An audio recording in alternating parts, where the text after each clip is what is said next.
በስመ አብ ወወልድ ወመንፈስ ቅዱስ አሐዱ አምላክ አሜን። እንኳን ለታላቁ ቅዱስ ባስልዮስ ዘቂሳርያ ለታላቁ ነቢይ ቅዱስ ኤልያስና ለጻድቁ ቅዱስ ኖህ ዓመታዊ በዓል በሰላም አደረሳችሁ አደረሰን። በስመ አብ ወወልድ ወመንፈስ ቅዱስ አሐዱ አምላክ አሜን። ቅዱስ ባስልዮስ ዘቂሳርያ። ታላቁ ሊቅ ቅዱስ ባስልዮስ አርእስተ ሊቃውንት ከሚባሉ አባቶች አንዱ ነው። አባቱ ኤስድሮስ ባስልዮስ የሚሉም አሉ። እናቱ ደግሞ ኤሚሊያ ይባላሉ። ባልና ሚስት ከተቀደሰ ትዳራቸው 5 ወንድና አንዲት ሴት ልጅን አፍርተዋል። የሚገርመው ሴቷ ቅድስት ማቅሬና ገዳማዊት ስትሆን 5ቱም ወንዶች ጳጳሳት መሆናቸው ነው። የሁሉ በላይ የሆነው ግን ቅዱስ ባስልዮስ ነው። አባቶቻችን እንዳስተማሩን ቅዱሱ ሊቅ ከ318ቱ ሊቃውንት አንዱ ነው። ቅዱስ ኤፍሬም ሶርያዊንም ያስተማረው እርሱ ነው። ቅዱስ ባስልዮስ ገዳማዊ ጻድቅ፣ ባለብዙ ምስጢር ሊቅ፣ የብዙ ምዕመናን አባት፣ የቂሳርያ ሊቀ ጳጳሳት፣ ባለብዙ ተአምራትና ከከዊነ እሳት ከፍጹምነት የደረሰ አባት ነው። ለመጀመሪያ ጊዜ የነዳያንን ሆስፒታል በ4ኛው መቶ ክፍለ ዘመን ያስገነባ እርሱ ነው። እጅግ ብዙ ድርሰቶች አሉት። መጽሐፈ ቅዳሴውንም ዛሬ በምናውቀው መንገድ ያሰናስለው እርሱ ነው። ለምዕመናን የሚጠቅሙ ብዙ ሥርዓቶችን ሰርቶ የብሉይና የአዲስ ኪዳን መጻሕፍትን ተርጉሟል። ታዲያ ይህ ሊቅ ቅዱስና ጻድቅ ሰው ብዙ ድንቆችን ሰርቷል።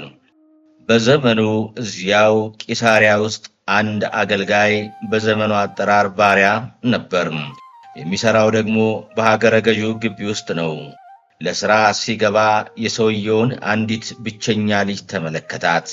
ቆንጆ ነበረችና በፍትወት ተለከፈ። ጠዋት ማታ ሥራው እሷን ማየት ሆነ። እንዳይጠይቃት ደረጃው አይመጥንምና ከባድ ፍርድ ይጠብቀዋል። ነገሮች ከአቅሙ በላይ ሲሆኑበት በቀደመ ስህተቱ ላይ ሌላ ከባድ ስህተትን ጨመረ። ወደ ጠንቋይ መተተኛ ቤት ሄዶ ሥራይ እንዲደረግለት ጠየቀ። መተተኛው ግን ይህን ማድረግ የሚችል ሰይጣን ብቻ ስለሆነ ካልፈራ ወደ እርሱ ልላክህ አለው። ያ ከንቱ ሰው እሺ አለ። መተተኛው ቀጠለ።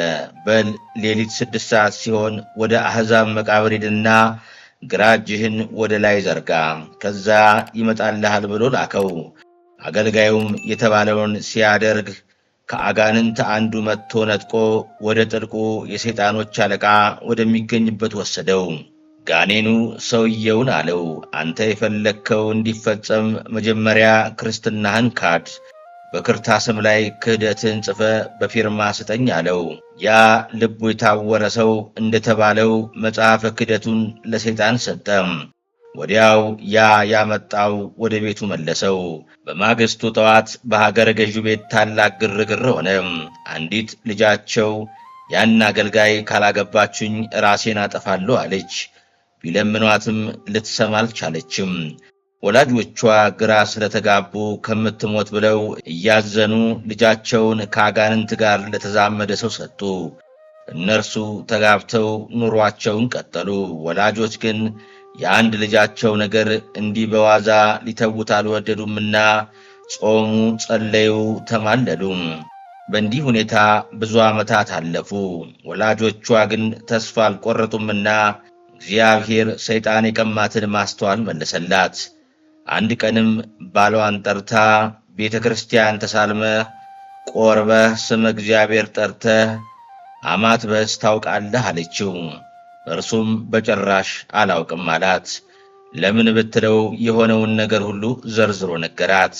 በጣም ከመደንገጧ የተነሳ ምድር ከዳት። ለረዥም ሰዓት አለቀሰች። ከሰይጣን ጋር ተጋብታ የኖረች ያህል ስታስበው አንገፈገፋት። ሰውነቷ ተስፋ ቆረጠም። ወዲያው ግን በሕሊናዋ አንድ ሐሳብ መጣላት።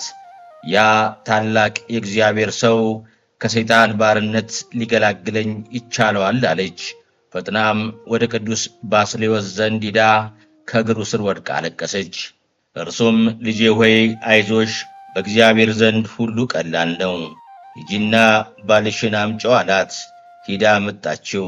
ቅዱሱም ያን ሰው መዳን ትፈልጋለህ አለው። ሰውየው መልሶ ያችን ደብዳቤ መመለስ የሚቻል ቢሆንማ እፈልግ ነበር አለው። ቅዱስ ባስልዮስም ሴቷን ሂጂና ጸልይ፣ ከ40 ቀን በኋላ ትመጫለሽ ብሎ አሰናበታት። ከሰይጣን ባርነት የተያዘውን ያን ሰው ግን ወደ ራሱ በዓት ወስዶ አስገባውና በ4 አቅጣጫ በመስቀል አተመው። ትንሽ ምግብ ሰጥቶት ከ3 ቀን በኋላ እመጣለሁ ብሎት ሄደ። ቅዱሱ ያለ ፍርሃት ይጋደልም ጀመር። በ3ኛው ቀን መጥቶ እንዴት ነህ አለው። አባቴ አጋንንት አሰቃዩኝ አለው። አይዞህ ብሎት ወጣ። በ6ኛው ቀን መጥቶ አሁንስ አለው። አባ ስቃዩ ቀረልኝ፣ ግን ደብዳቤዋን እያሳዩ ያስፈራሩኛል አለው። በርታ ብሎት ሄደ። በ9ኛው ቀን ተመልሶ ደግሞ አሁንስ አለው። አባቴ ምስጋና ለፈጣሪ ከአካባቢው እየራቁ ነው አለው። እንዲህ በሦስት ቀናት እየተመላለሰ ለ13 ጊዜ ጠየቀው። በ39ኛው ቀን መጥቶ ዛሬ ምን አየህ ቢለው አባ አጋንንትን ከእግር በታች ስትረግጣቸው አየው አለው። ቅዱስ ባስልዮስ በ40ኛው ቀን ደወል ደውሎ መነኮሳት ካህናትና ምዕመናንን ሰብስቦ ያን ሰው ከመሃል አቁሞ እግዚኦ በሉ አላቸው። ሕዝቡ እግዚኦታውን ሲፈጽሙ ከሰማይ ድምፅ ተሰማ። ቀና ሲሉ ያቺ የክህደት ደብዳቤ ሁሉ እያዩአት ከመካከላቸው ወደቀች። በዚያችም ቦታ ታላቅ እልልታና ሐሴት ተደረገ። ቅዱሱ በጸሎቱ ለ40 ቀናት ከእንቅልፍና ከምግብ ተከልክሎ ያቺን ነፍስ ማረከ። የሕዝቡንም ሃይማኖት አጸና። በዚያውም ቅዳሴ ቀድሶ ሕዝቡን አቁርቦ አሰናበታቸው። ባልና ሚስቱንም ባርኮ በፍቅር ይኖሩ ዘንድ አሰናበታቸው። ታላቁ ሊቅም ተጋድሎን ፈጽሞ በዚች ቀን አርፏል። አምላከ ቅዱስ ባስልዮስ እኛንም ከኃጢአት ማሰሪያ ፈቶ ከአጋንንት ሴራ ይሰውረን፣ ከሊቁም በረከትን ያሳትፈን። በዛሬው ዕለት ከምናከብራቸው ቅዱሳን መካከል አንዱ ታላቁ ቅዱስ ኤልያስ ነው። ቅድስት ቤተ ክርስቲያን ከሊቀ ነቢያት ቅዱስ ሙሴ ቀጥላ ቅዱስ ኤልያስን ታከብራለች። ርዕሰ ነቢያት፣ የነቢያት ራስም ትለዋለች። እርሱ ሰማይን የለጎመ እሳትን እያዘነመ ፍጥረትንም በቃሉ ያዘዘ አባት ነውና። ይህስ እንደምንድን ነው ቢሉ ቅዱሱ ትውልዱ ወይም ነገዱ ኢዮርብዓም ነጥሎ ከወሰዳቸው እስራኤል 10 ነገድ ሲሆን አባቱ ኢያስኒው እናቱ ደግሞ ቶናህ ይባላሉ። በጎ አምልኮ ነበራቸውና እግዚአብሔር ማኅፀነ ቶናህን ቀድሶ ይህንን ቅዱስ ፍሬ ፈጠረ።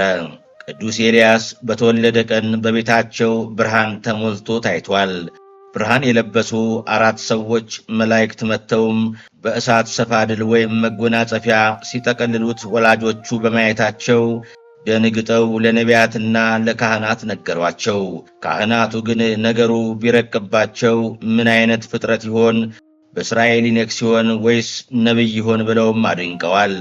ቅዱስ ኤልያስ ከልጅነቱ ጀምሮ ኮስታራ፣ ቁም ነገረኛ፣ ንጽሕናም የሚወድ እስራኤላዊ ነው። ወቅቱ ከክርስቶስ ልደት 900 ዓመት በፊት ሕዝቡና ነገሥታቱ የከፉበት እግዚአብሔር ተክዶ ጣዖት የሚመለክበት ነበር። ድሮ በኢሎፍላውያን እጅ የነበሩት ጣዖታት ዳጎንና ቤል በዚያ ዘመን ወደ እስራኤል ገብተው ነበር።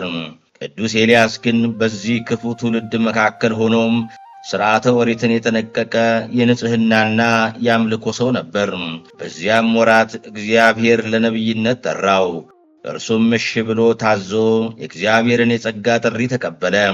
ቅዱሱ ብዙ ጊዜ ለጉዳይ ካልሆነ ከሰው ጋር መዋል ማደርን አይወድምና መኖሪያውን በተራሮችና በዱር አደረገ።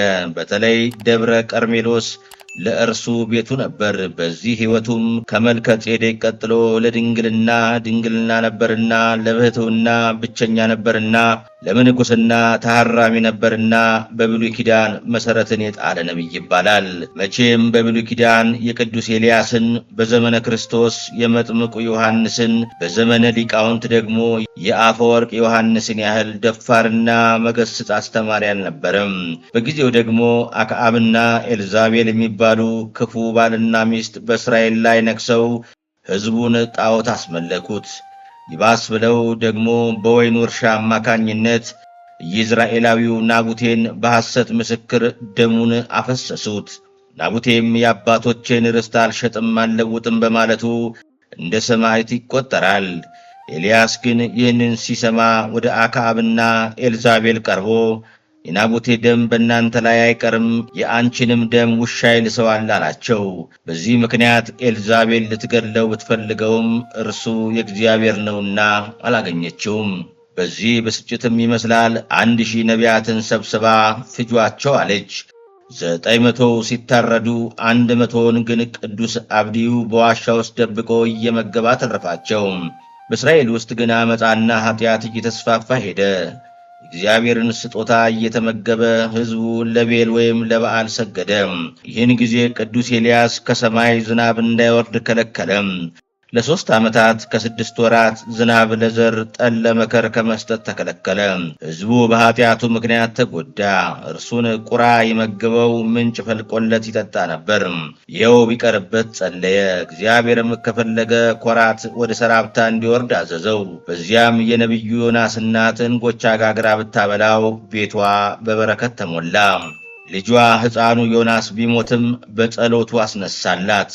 ቀጥሎም 7 ጊዜ በትጋት ጸልዮ ለ3 ዓመታት ከ6 ወራት የዘጋውን ሰማይ ከፍቶታል። ሕዝቡም ዕለቱኑ ከበረከቱ ቀምሰዋል። ከዚያ አስቀድሞ ግን ከኤልዛቤል 850 ነቢያት ሐሰትና ካህናተ ጣዖት ጋር ተወዳድሮ አሸንፏቸዋል። መሥዋዕት ሰውተው የእርሱን ብቻ እሳት ከሰማይ ወርዳ በልታለታለችና ሕዝቡ 850ውን ሐሰተኛ ነቢያት በወንዝ ዳር በሰይፍ መትተዋቸዋል። ይህንን የሰማች ኤልዛቤልም ትገድለው ዘንድ አሳደደችው። አቤቱ ከአባቶች አልበልጥምና ውሰደኝ ብቻዬን ቀርቻለሁና ብሎ ቢጸልይ እግዚአብሔር ለጣዖት ያልሰገዱ 7000 ሰዎችን እንዳተረፈ እርሱንም ወደ ብሔረ ሕያዋን እንደሚወስደው ብስራትን ነገረው። ደክሞት ተኝቶ ሳለም ቅዱስ መልአክ ሚካኤል ቀስቅሶ ታየው። እንጎቻ በአገልግል ውሃ በመንቀል አቅርቦ ብላ ጠጣ አለው። በላ ጠጣ ተኛ። እንደገና ቀስቅሷ በላው። በሦስተኛው ቀን ብላ እስክትጠግብ እስመ ርሑቅ ፍኖትከ ጎዳና ሩቅ ነውና እስክትጠግብ ብላ አለው። ኤልያስም ለ40 ቀናት ያለ ምግብ ተጉዟል። ከዚያ በኋላም ምድራዊ ህብስትን አልተመገበም። እግዚአብሔር አክዓብና ኤልዛቤልን ከተበቀላቸው በኋላም ቅዱስ ኤልያስ በክፋተኞች ላይ 2 ጊዜ እሳትን አዝንቧል። የሚያርግበት ጊዜ ሲደርስም ደቀ መዝሙሩን ኤልሳዕን የምትሻውን ለምነኝ ቢለው እጥፍ መንፈስህን አለው። 3 ጊዜ ሊያስመልሰው ሞከረ። ቅዱስ ኤልሳዕ ግን በብርታት ተከተለው። ዮርዳኖስን ከፍለው ከተሻገሩ በኋላ ግን ቅዱስ ኤልያስን ሰረገላ እሳት ወርዶ ነጠቀው። ለኤልሳዕም እኩሉን ግምጃውን ጣለለት። ዛሬ ቅዱስ ኤልያስ በብሔረ ሕያዋን ያለ ሲሆን በዘመነ ሐሳዊ መሲህ መጥቶ በሰማዕትነት ከቅዱስ ሄኖክ ጋር ያርፋል። ነቢዩ ኤልያስ በእውነት ታላቅ ነው። አምላከ ኤልያስ ለአገራችንና ለሕዝቧ ርኅራኄውን ይላክልን። በመጨረሻም በዚህች ቀን ከምናከብራቸው ቅዱሳን መካከል የሆነውን የኖኅን ታሪክ ባጭሩ እነግራችኋለን። ጻድቅ ሆኖ የዚህ ታላቅ ቅዱስ ሰው ክብር የሚያውቅና የሚያከብረው ሁሉ ንዑድ ነው። አባታችን ኖኅ ዛሬ በዓለም የሚመላለሰው ሰው ሁሉ አባት ነው። ደግ ጻድቅና ነቢይ ሰው ነው። ከአባታችን አዳም 10ኛው ጻድቅ ሲሆን ከ15ቱ አበው ነቢያትም አንዱ ነው።